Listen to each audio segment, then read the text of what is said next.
This presentation, I want to focus on 5 theories that relate to my classroom design and management for 10th grade English. My class will be at Bandon High School, which is located between 3 different communities, Fairfield, Vacaville, and Travis Air Force Base.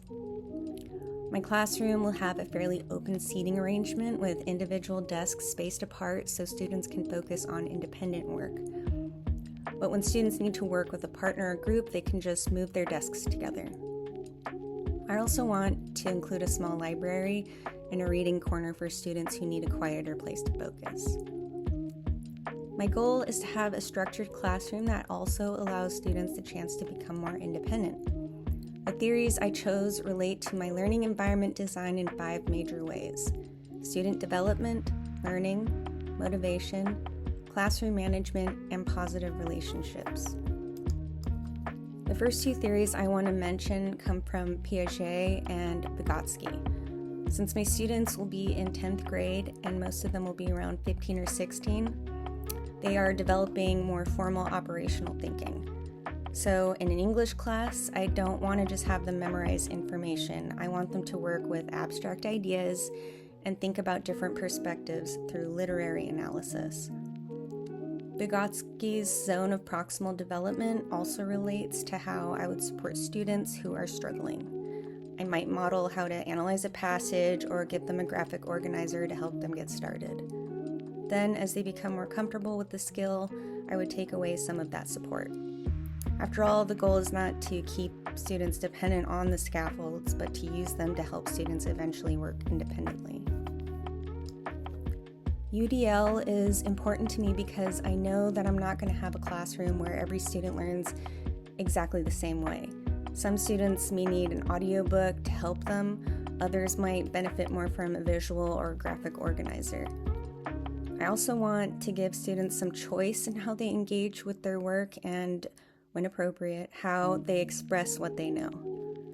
This could mean writing an essay, giving a presentation, or a novel project idea approved by me. My goal is not to make the work easier, it's to give students different ways to reach the same academic goals.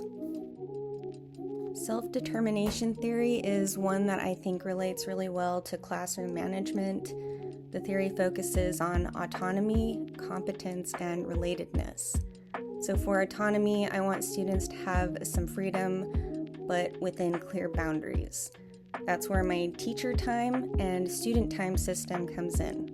During student time, they can move around or take care of small things without having to ask me for permission every time, but they're still responsible for using that freedom appropriately.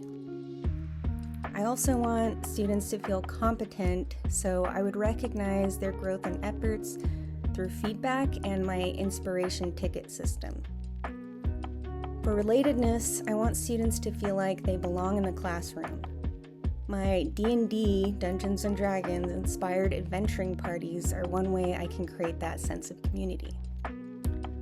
The theory relates directly to my classroom because it supports the idea that students are more likely to manage themselves when they feel trusted and connected. Social learning theory and culturally responsive pedagogy both relate to how I want to build my classroom culture. Bandura's theory says that students learn by observing others, so I need to model the behavior I expect from them.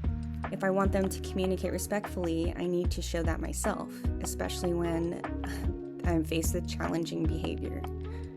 My D&D team system also gives students the opportunity to observe positive interactions with their classmates and earn inspiration tickets. I want students to see behaviors like helping others or someone exhibiting determination become a part of our classroom culture. Culturally responsive pedagogy is also important because I don't want to make assumptions about my students or their families. I want to understand them and recognize that they come from different backgrounds.